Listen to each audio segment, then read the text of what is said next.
Peasant Productions presents the math of ESP, why it works even if you don't believe in it.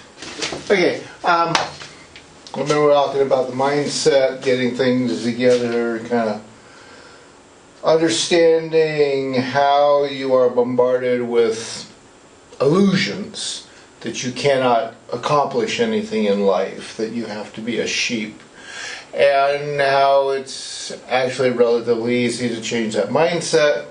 How you can walk out into your world and look around and see it, how the whole philosophies of any given society, I mean, yes, I pick on Western society, I am Western society born, I have many different religions and philosophies that I have read into, studied, looked at, examined, friends who have lived under those types of beliefs and understandings who I have looked at their way of looking, and of course I have this spiritual realm up here that I can, or all around me actually, that I can converse with quite easily, quite quickly. It's always quite amusing the number of people who challenge me and say that their studying the Bible is more important than their God that studied the Bible. Their beliefs in what they think the Bible means is more important than what their gods of their Bible say it means.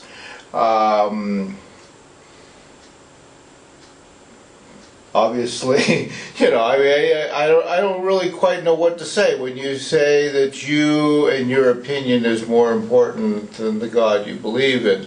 It doesn't make any difference whether you're talking about the Quran or the Bible or, you know, the Torah or you know, any of the Hindu books and beliefs or Buddhist books and beliefs or scriptures of anything anywhere. When you start stating, and I have had one guy actually get onto one of my videos through LinkedIn and actually post that he is greater than a god, that the gods come to him. And I'm like, oh really? Wow, that's amusing. You are actually openly showing that you are insane, because you have just stated you are greater than gods and gods have to come to you. Now, I do talk about the fact that I am an artist of chaos. I have some rather weird and particular abilities, and that, yes, I do get into conversations and arguments with gods, and if necessary, I will prove to the gods that I am more correct than they are about something, because I have the perspective of walking the planet and having to deal with human beings, and they have the vision of the spiritual realm, which is a different perspective. Okay, it's not quite as it's not quite as limited as a human being actually sees himself as. Okay, if you are born and raised to believe that boys should never cry and girls should be treated like princesses all their life, then yes, you are going to grow up believing you should be a warrior, a knight in shining armor, and that you should give everything to a woman just simply because she asks for it, including the fact that she will jump up and down and scream that she's superior to you and therefore we're equal. Always an amusing comment by a woman that, oh, we're so great, we're so powerful, we're so wonderful, but by golly gimbos, you got to sit there and work as a slave for us. If you're so great and wonderful and powerful, why do you need a slave? You're not great, you're not powerful, you're not wonderful if you need a slave. You are a arrogant, narcissistic, bully, dominant, controlling person. Okay?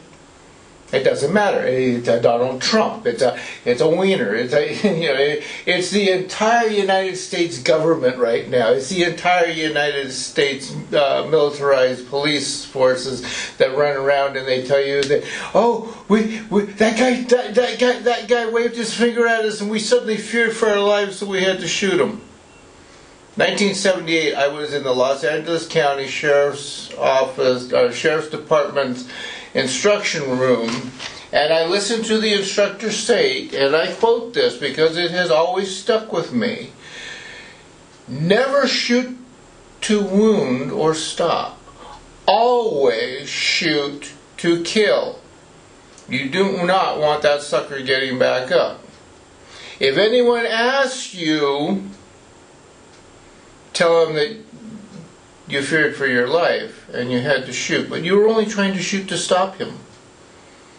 Now that was 1978, folks. In 1978, the Los Angeles Sheriff's Department was quickly building its reputation of being the go-to police department for every United States police department. By about 2000, okay, it was the go-to sheriff's department, police department for an awful lot of Western society. You actually had foreign countries coming to the Los Angeles Sheriff Department and learning their methodology in order to militarize their police forces, okay? Yeah, you look around you. What is the most common statement said when especially a person who is not white has been shot dead? Oh, that guy, I thought he had a gun and he was going to kill me. I feared for my life, so I had to shoot him. The exact comment, huh? Yeah, I feared for my life, so I had to shoot to protect myself. I think 3 or 4, maybe 5 presidents gave the Los Angeles Sheriff's Department awards for being the best sheriff, the best police department to go to for advice on how to run a police department. So you see, I'm a whistleblower because I know that this thing was all pre-publicized crap. I know that they taught people to be police officers who were jerks, who shot and killed people rather than did something peaceful to stop it. Okay, so that's why I say you have to stop and look at how this mindset is instigated in you, how it is put together, how it is made to happen that way, how they like to have a very exact dialogue with you, why they have a monopoly of the legal system where you buy your way in, you become ingested into the monster of the legal system, you realize that you have spent thousands upon thousands of dollars to be a part of it. So even if you were an honest person, like Bernie was a activist at one point in time, you become so involved in preserving your social image that you quickly buy into being bribed, you quickly buy into telling the lies, you quickly buy into the whole entire farce. And that's why when I watched what was going on with Bernie, I started laughing when he started telling his people not to have outdoor public meetings, that you're safer if you stay inside a closed building. Why? Because what does the government want? They want people inside a building where you are closed down, you are hidden from public, you are not out there seen. What did the activists of the 60s do? What did Gandhi do? What did Buddha do? What did Jesus do? Okay, regardless of whether or not Jesus was real, what did Jesus do according to the thing? He walked down the public streets. He walked out onto an open field. He walked through, the masses on the beaches. He talked to the open groups. He openly accepted the fact that they were going to be criticizing him for what he was saying because he wanted them to think. What do whistleblowers do? We stick ourselves out in front of the world and say, hey folks, I'm going to get shot for this. I'm going to get hung or electrocuted or killed or thrown in a jail or who knows what kind of horrible things done to me. But you really need to stop and look at some truths here. What does the public do? They rant and rave about how their football or their baseball or their reality TV or their news programs are being inundated with reality, with truth. How dare somebody make me think? Okay, yeah. So, alright, so we got the mindset. Hey, it did work good. I just grabbed this one. So, to make a miracle, okay, so first off, you have the idea of the miracle, okay? Oh, there's a C in there. All right, miracle, okay? That's your A, okay? You're absolute. We need the miracle, okay? Now, You need energy. Alright? What is that? Okay, well, every human being exists because they have energy flowing through them, and this body is physical energy solidified by consciousness. Okay, so you have no loss of energy there in reality. Okay, so there's B, energy. Okay, A plus B equals A plus B. If you have the energy and you have the absolute idea, you can create the miracle. Okay, see how quick and easy my math is? You don't need Einstein's umpteen thousand sheets of explanations of what E was, and MC was, and squared was. You know, I don't really have to do that because it's very quick and simple. That's why a 2-year-old child can understand this stuff, and we beat the snot out of a 2-year-old child for understanding it. Okay? You then have to have the motion. Remember time and place and all that kind of stuff. You know, you have to have the motion. Okay. And there's C. Constant flow to go to your miracle. You got the energy behind it. If you don't think you have energy, folks, go find a profile picture of me. Okay, make a profile picture of me. You know, and connect whoever your God is, whoever you are asking to help make it possible for you to have your spiritual connection to make your miracle happen for whoever you need it for.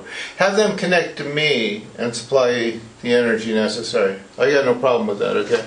A God cannot wear out the energy I carry, okay? That's why I am walking this planet, giving energy to all the gods on the planet. Good or bad, it doesn't make any difference to me. My enemies can take it, you know, just as much as they need to fulfill their miracle of a nuclear explosion. No problem. Okay? So you got the motion, you got that. Okay? Now, this next little bit here, the faith. Okay? You have to have the faith in yourself that you can actually cause the miracle. Now, this is the part that I've been really harping on. Why don't you have this faith? Well, because you keep turning around in your churches, tell you, oh, no. It takes one of us special people. How do they become a special people? Yeah, okay. So that's what I say. Here's the 4 elements to create a miracle. That's all it is. You do all of these together, and you end up with a miracle, no matter what it is. Okay? Remember what I said. I needed a new apartment. So, I needed the miracle. I had to get into a place. I knew I'm very tight on funds. I'm very limited on the amount of money I have right now. I am a whistleblower. I cannot ask anything really of anybody for money. I accept whatever donations people give me. I do whatever work people will do with me. But because I'm a whistleblower, remember, all of the United States right now, which is the base of a lot of my income, and the type of people. I mean, I've got to build interaction with this Mexican town here to get more money flowing and all, but I'm an outsider. I'm an American, and we got a Donald Trump up there insulting the heck out of Mexicans. So it isn't real easy as a United States citizen to do business in Mexico right now, because you're considered an asshole first, okay, an arrogant person first. Okay, so I needed my miracle in order to make this happen. I then put the energy behind it. I then created the flow where every day I put at least a little bit of time into the thought of making this work, okay? And then I had the faith that I knew I could make it happen. And sure enough, here I am in my apartment. Okay? So that's what I say. Math is very simple.